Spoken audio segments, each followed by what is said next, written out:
Kadang kita disuguhi kejadian seram ketika berkendara melintas malam, tertuang dalam fragmen gelap berbaut kengerian. Salah satu teman akan berbagi cerita klasik seram ketika melintas di jalur Purwakarta Bandung pada tahun 1996. Normalnya, Purwakarta Bandung bisa ditempuh dalam kisaran 1-2 jam saja. Tapi kalau aku biasanya santai. Jadi seringnya sampai 2 atau malah 3 jam lebih. Kalau harus beristirahat makan dulu di satu rumah makan. Belum terlalu lama aku rutin berkendara sendiri rute Jakarta-Bandung. Semua berawal dari 2 bulan lalu ketika harus berkantor di Jakarta. Sementara istri dan anak-anak tetap tinggal di Bandung. Sebelum berkantor di Jakarta, jarang sekali melewati jalur ini. Mungkin bisa dihitung dengan jari, karena memang aku dan keluarga berasal dari daerah Jawa Barat bagian timur. Jadi ya, walau sudah 2 bulan, aku masih belum terlalu hafal secara detail jalanan di rute ini. Biasanya, aku selalu pulang ke Bandung Jumat malam, kembali ke Jakarta Senin subuh. Tapi kali ini sedikit berbeda, karena hari Jumatnya tanggal merah jadi aku harus pulang 1 hari lebih awal. Kamis malam sudah dalam perjalanan menuju Bandung. Bahagia yang sederhana adalah ketika bisa berkumpul dengan anak istri 1 hari lebih banyak dari biasanya. Oh iya, karena hari kerja berkurang 1 hari di minggu ini, maka lot pekerjaan jadi bertambah pada Kamis tadi. Yang biasanya bisa selesai kerja di kisaran jam 6 sore. Kali ini baru bisa keluar kantor hampir di jam 9-an. Tapi nggak apa-apa. Aku tetap senang karena bisa langsung pulang malam ini juga. Singkatnya, sekitar jam setengah 11 malam, aku sudah keluar tol Jakarta Cikampek. Lalu melanjutkan melalui jalan biasa lewat Purwakarta. Dimulailah perjalanan yang menurutku agak menantang. Karena jalannya punya banyak tikungan, tanjakan, serta turunan. Ditambah sepi pula. Makanya, aku berharap akan pembuatan jalan tol dari Purwakarta ke Bandung untuk mempersingkat waktu. Dengar-dengar wacana untuk itu sudah ada. Semoga disegerakan. Nggak tahu kenapa, malam ini sepertinya udara lebih dingin dari biasanya. Entah hanya perasaanku saja, atau memang sedang ada perubahan cuaca. Tapi walaupun begitu, aku tetap terus melanjutkan perjalanan. Aku mengendarai mobil semi jeep bermesin gak terlalu besar. Sengaja gak menyalakan AC, supaya beban mesin bisa lebih ringan dan memang udaranya sudah lebih dingin dari Jakarta. Jendela aku buka setengah. Asap dari rokok yang aku hisap sepanjang jalan jadi bisa keluar dengan leluasa. Purwakarta sudah terlintasi sejak sekitar 30 menit yang lalu. Kota yang gak terlalu besar. Kota yang harus aku lalui untuk menempuh perjalanan dari Jakarta menuju Bandung. Menurutku, keramaian kota yang terakhir kutemui sebelum sampai Bandung adalah Purwakarta. Selebihnya, hanya ada beberapa rumah penduduk yang kebetulan berdiri dalam satu wilayah kecil. Jadi di jalan ini lebih banyak sepi daripada keramaian. Apalagi nantinya ada wilayah yang harus dilewati, adalah perkebunan milik pemerintah. Sama sekali nggak ada perumahan penduduk, apalagi keramaian. Pedal gas nggak aku tekan terlalu dalam. Kecepatan mobil dalam keadaan sedang. Jalan yang banyak kelok dan berliku memaksa aku nggak bisa lebih cepat lagi. Dalam pergerakan seperti ini, perkiraan sampai Bandung sekitar jam 12.30 malam. Seharusnya begitu. Entah sudah batang rokok keberapa yang aku nyalakan kali ini. Kuhisap dalam-dalam lalu mengepulkan asap yang banyak. Ditemani kopi yang sudah aku siapkan tadi. Keduanya membantu menghilangkan kantuk dan lelah setelah sudah seharian bekerja. Sepanjang jalan yang sudah aku lalui, awalnya masih cukup banyak kendaraan lain yang melintas. Entah itu bis umum atau kendaraan pribadi dan motor. Tapi lama-kelamaan volumenya berkurang. Hanya sesekali aku berpapasan dengan kendaraan lain. Mungkin juga karena malam sudah makin larut. Sampai akhirnya, Aku merasa kalau jalanan benar-benar sepi dan kosong. Sama sekali nggak ada kendaraan lain yang melintas berpapasan ataupun yang searah. Hanya kendaraanku saja yang deru mesinnya terdengar. Hanya kendaraanku saja yang rodanya menggelinding melintas di atas jalan aspal menuju Bandung. Beberapa tikungan yang sangat menantang aku sudah hafal.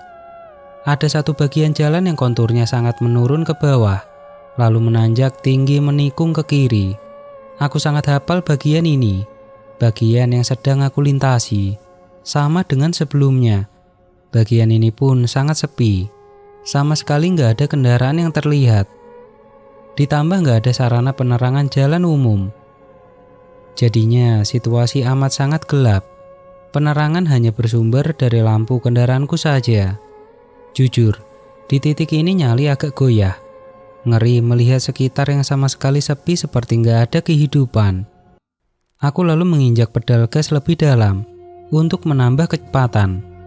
Seingatku, setelah melewati jalanan yang agak mengerikan tadi, nantinya akan masuk ke satu daerah yang bernama Cikalong Wetan.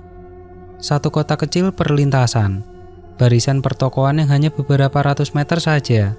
Setelah itu kembali memasuki wilayah yang sepi. Sebentar lagi Cikalong ini. Kalau ada warung masih buka mau beli rokok dulu deh. Begitu pikirku dalam hati. Karena memang bungkus rokok yang aku miliki sudah kosong. Tetap sama, beberapa kilometer sebelum Cikalong masih hanya ada kendaraanku saja yang melintas.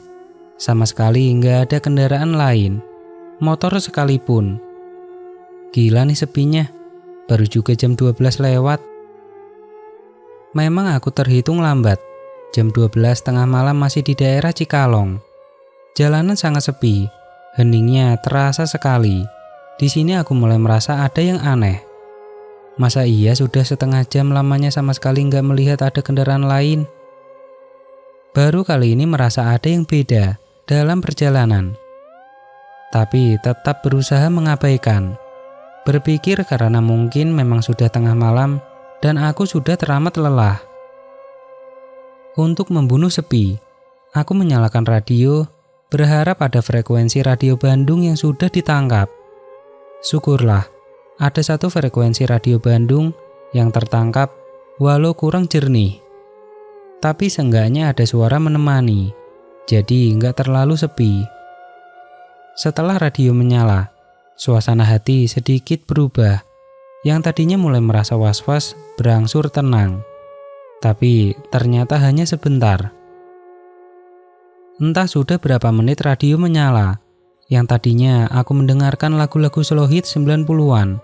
Tiba-tiba suaranya hilang. Aku langsung memperhatikan radio mencari tahu kenapa. Tapi ternyata nggak ada masalah apa-apa. Radio masih menyala dengan volume yang nggak berubah. Tapi suaranya hilang. Kenapa nih radio? Aku bergumam sendirian. Karena aku sibuk memeriksa radio, kecepatan kendaraan jadi melambat. Tapi radio tiba-tiba bersuara lagi. Syukurlah. Beberapa saat lamanya aku kembali tenang karena sudah ada suara yang menemani lagi. Tapi kemudian aku sadar, karena kalau ternyata radio nggak lagi memutar tema lagu-lagu slow hit 90-an. Loh, ini lagu apa? Musik apa? Iya, aku sama sekali nggak mengenal lagu yang sedang diputar. Tapi setelah aku perhatikan lagi, ternyata lagu yang sedang kudengar ini adalah tipe lagu yang sudah kuno. Mungkin lagu tahun 1960 sampai 70-an. Sangat retro, tipikal lagu yang dulunya diputar menggunakan piringan hitam. Memang benar begitu. Aku pikir mungkin hanya satu lagu ini saja dan selanjutnya akan kembali memutar lagu-lagu masa kini. Tapi ternyata enggak. Lagu kedua dan selanjutnya tetap memutar lagu-lagu zaman dulu. Lagu masa lalu dengan aransemen kuno. Aku jadi merinding mendengarnya. Apakah aku langsung mematikan radio? Walaupun agak merinding aku tetap mendengarkan. Terdorong oleh rasa penasaran juga. Nah, setelah sibuk dengan radio, aku jadi lupa memperhatikan jalan. Seharusnya aku sudah masuk wilayah Cikalong Wetan. Tapi sampai lebih dari 15 menit lamanya aku belum melihat ada tanda-tanda akan memasuki wilayah itu. Yang masih terlihat hanya gelap, pekat tanpa penerangan. Kanan kiri nggak ada bangunan sama sekali, kecuali pepohonan yang berdiri nggak terlalu rapat. Aku terus memperhatikan jalan, ditemani lagu klasik dengan aransemen kuno, menembus gelap dan sepinya jalan menuju Bandung. Diam dan hening menggerayangi suasana.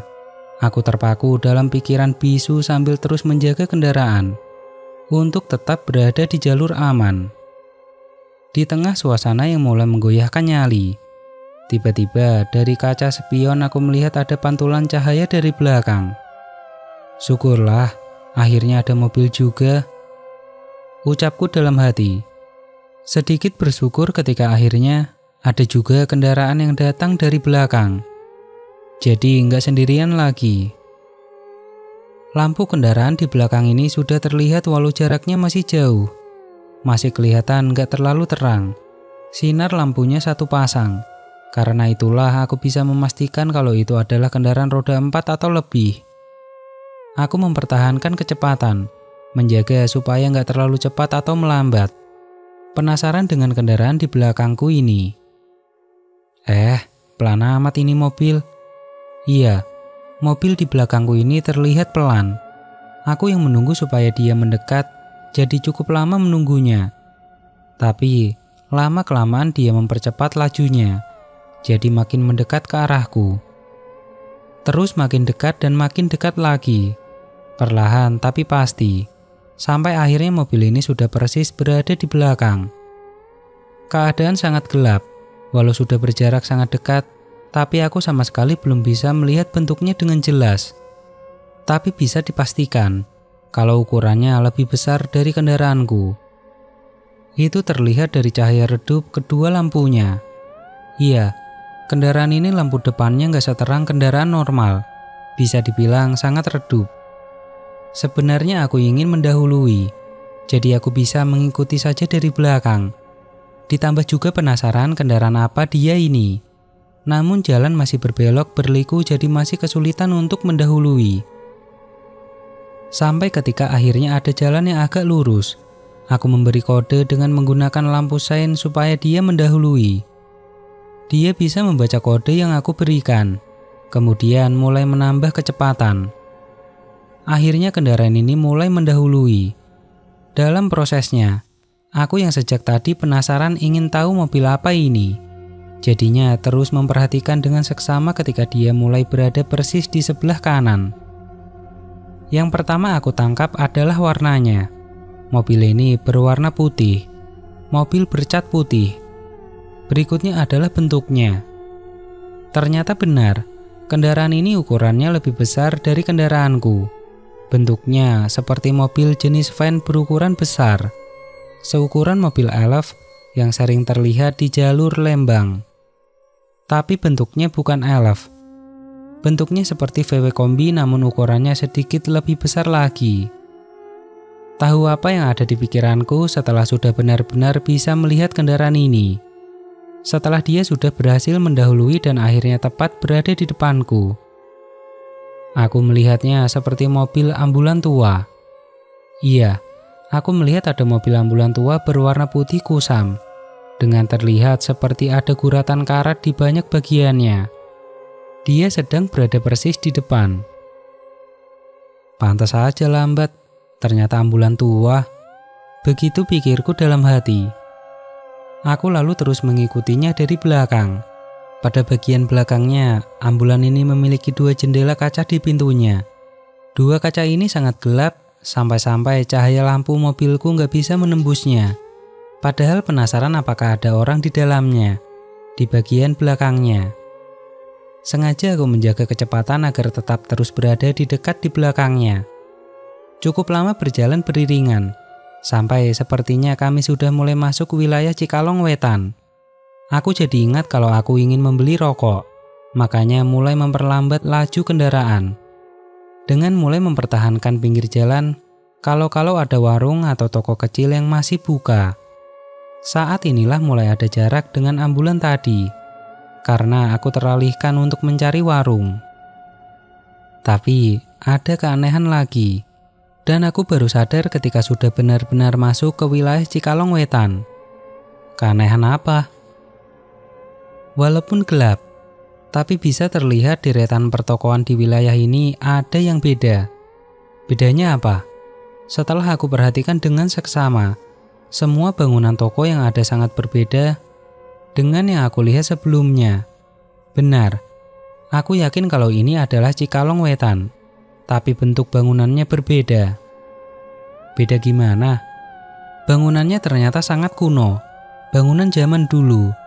Bangunan tipe kuno, bangunan tahun 1950-an. Iya, aku seperti menembus waktu. Masuk ke tahun 1950. Makin aneh karena, jangankan ada warung atau toko yang buka, tapi sama sekali nggak ada orang, seperti kota mati. Memang, ini sudah jam 12:30 dini hari, tapi masa iya nggak ada orang sama sekali yang kelihatan? Sepinya gila. Kosongnya otomatis membuat aku merinding. Aku yang tadinya berharap ada warung atau toko yang buka untuk membeli rokok, jadi nggak punya nyali untuk sekedar berhenti. Aku masih terus memperhatikan keanehan sekitar. Sementara itu, ambulan tua tadi ternyata sudah nggak kelihatan. Aku jadi sendirian lagi. Keanehan bentuk Cikalong Wetan hanya sebentar, karena memang wilayah ini hanya wilayah kecil. Setelah itu aku akan masuk lagi ke daerah sepi dan kosong. Masih dengan kebingungan melihat keanehan yang baru saja aku alami. Aku terus menginjak pedal gas untuk melanjutkan perjalanan. Jalanan kembali kosong, sepi menyelimuti lagi. Alunan lagu lawas masih terus menemani. Kanan kiri hanya gelap. Pepohonan tinggi berdiri berbaris nggak beraturan. Jalanan kembali berbelok kanan dan kiri. Ngantuk, nggak ada sama sekali. Nah, belum lama meninggalkan Cikalong. Tiba-tiba aku melihat lagi ada cahaya lampu kendaraan dari kaca spion. Ternyata ada kendaraan lagi di belakang. Alhamdulillah, ada mobil lagi. Aku berucap syukur dalam hati. Lampu kendaraan ini, walaupun terlihat pelan, namun makin lama makin dekat. Lagi-lagi aku sengaja memperlambat kecepatan agar dia bisa cepat mendekat. Dalam rentang waktu yang gak terlalu lama, akhirnya kendaraan ini sudah berada persis di belakang. Sepasang lampu redup yang bentuk jenis kendaraannya masih belum bisa aku lihat dengan jelas. Seperti ketika dengan ambulan tua tadi, aku sengaja memberikan kode supaya kendaraan ini juga mendahului. Aku berencana mengikuti dia dari belakang saja. Kendaraan ini bisa menangkap kode. Dia perlahan mulai mendahului. Kendaraan yang ini kecepatannya beda dengan ambulan tadi. Dia sedikit lebih cepat. Ketika sudah berada di sebelah kanan, aku langsung menoleh untuk melihat kendaraan jenis apakah dia ini. Beberapa detik kemudian, aku terhenyak kaget, terkesima. Aku membisu, kebingungan. Ternyata kendaraan ini adalah kendaraan yang sama dengan yang tadi. Ini adalah ambulan tua warna putih. Awalnya aku pikir itu adalah dua kendaraan yang berbeda. Tapi ketika sudah diperhatikan lagi, ternyata aku sangat yakin kalau ini adalah kendaraan yang sama. Ambulan tua yang sama. Merinding aku jadinya. Mulai timbul ketakutan. Aku mengangkat pedal gas sedikit demi sedikit. Sengaja melambatkan kecepatan dengan tujuan ambulan ini akan menjauh. Sukses. Perlahan jarak kami jadi makin lebar dan menjauh. Sampai akhirnya ambulan itu hilang di dalam gelap. Kok ambulan itu bisa ada di belakang lagi? Pikirku dalam hati. Padahal aku sama sekali gak melihat ambulan itu tadi. Apalagi mendahului. Tapi kenapa tiba-tiba dia sudah ada di belakang lagi? Setelah sudah gak kelihatan ambulan tua itu lagi, kembali aku menambah kecepatan. Ingin rasanya cepat-cepat sampai pada Larang, supaya bisa masuk ke tol Bandung dan segera sampai di rumah. Perjalanan masih diliputi sepi dan gelap. Belum ada kendaraan lain yang terlihat. Hanya pepohonan yang kelihatan berdiri dalam pekat. Suasana yang sudah membuat aku ketakutan, dengan ditambah mengalunnya lagu-lagu lawas kuno. Makanya aku langsung mematikan radio. Tapi apa yang terjadi kemudian? Beberapa belas detik setelah aku matikan, tiba-tiba radio menyala lagi. Menyala sendiri, dengan tetap memutar lagu-lagu jadul. Ketakutan makin menjadi-jadi. Entah apa yang sedang aku alami saat ini. Selesai? Belum. Waktu seperti berhenti berputar. Jam berjalan sangat-sangat lambat ketika jarum pendeknya sudah berada di angka 1. Keringat dingin mulai mengucur ketika lagi-lagi aku melihat dari kaca spion kalau ada kendaraan lagi yang mendekat dari belakang. Apakah itu ambulan tua itu lagi? Dalam ketakutan aku masih penasaran. Kali ini kendaraan yang datang cukup cepat. Dalam rentang waktu pendek, tiba-tiba sudah berada tepat di belakang. Aku nggak memberikan kode seperti 2 kali sebelumnya. Tapi dia langsung berinisiatif bergerak mendahului. Setelah sudah berada di sebelah kanan, aku langsung menoleh memperhatikan. Benar, ternyata ambulan tua itu. Kenapa bisa tiba-tiba ada di belakang lagi? Jantungku berdegup kencang ketika kami sudah persis bersebelahan. Kali ini kaca depan ambulan dalam keadaan terbuka. Tapi walaupun jendelanya terbuka, aku tetap nggak bisa melihat dengan jelas dalamnya. Hanya gelap yang terlihat. Pelan-pelan ambulan tua ini berhasil mendahului. Sekarang dia sudah berada di depan. Aku memperlambat laju, berharap dia terus melaju dan menjauh. Tapi ternyata harapanku nggak terkabul. Ambulan tua malah ikut melambat. Suasana yang masih gelap dan jalan yang berkelok kanan kiri membuat aku nggak bisa mendahului. Aku mulai berdoa dalam hati, meminta keselamatan darinya. Aku sudah sangat ketakutan. Keanehan ini di luar nalar. Beberapa saat kemudian, seperti doaku terkabul. Ambulan tua perlahan menambah kecepatan, membuat kami jadi berjarak. Makin jauh dan makin jauh. Sampai akhirnya, lagi-lagi dia hilang dari pandangan. Ya Allah, kok pada larang gak sampai-sampai? Kok lama sekali? Keluh kesah aku dalam hati. Pada larang yang aku anggap sebagai titik aman karena sudah dekat ke Bandung. Ternyata belum sampai juga ke sana. Padahal seharusnya sudah sampai dari tadi. Aku masih di wilayah gelap dan sepi. Terus begitu. Terus berada dalam ketakutan. Sampai akhirnya ada kejadian yang lebih menyeramkan lagi. Entahlah, mungkin 15 menit kemudian aku melihat di kejauhan ada sesuatu di pinggir jalan. Lampu kendaraanku yang sangat terang sampai jauh dapat menangkap kalau ada kendaraan yang sedang berhenti di sisi jalan sebelah kiri. Awalnya, karena masih jauh, aku belum bisa melihat dengan jelas untuk memastikan kendaraan apa itu yang sedang berhenti. Beberapa detik kemudian, lagi-lagi terhenyak kaget. Aku menahan nafas, ketakutan. Karena ternyata kendaraan yang sedang berhenti itu adalah ambulan tua yang sudah 3 kali mendahului. Persis. Setelah makin dekat dan sudah cukup dekat, aku bisa memastikan kalau itu adalah ambulan tua warna putih yang seram tadi. Ketakutan, tapi rasa penasaran memaksa aku untuk malah memperlambat laju kendaraan ketika sudah sangat dekat dengan ambulan tua ini. Pelan aku melintas di sebelah kanannya. Aku terus memperhatikan ambulan ini. Ternyata ada sosok sedang berdiri di sampingnya. Persis di sebelah kanan pintu supir.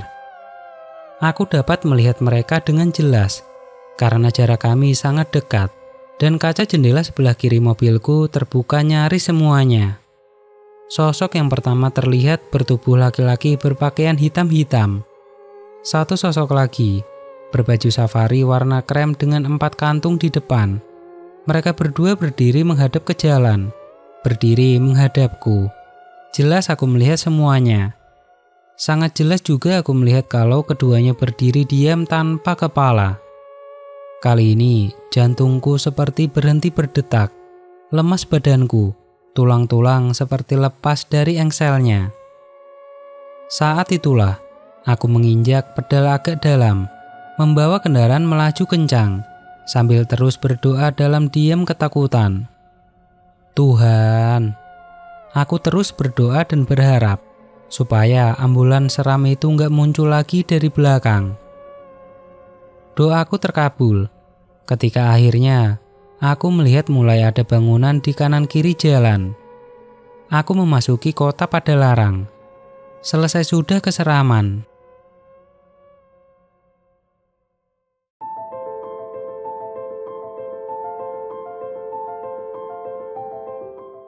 Oke teman-teman, ceritanya selesai sampai di sini. Bagaimana menurut kalian? Tuliskan di kolom komentar. Dan nantikan kisah-kisah horor selanjutnya tetap di channel Kisah The Demit.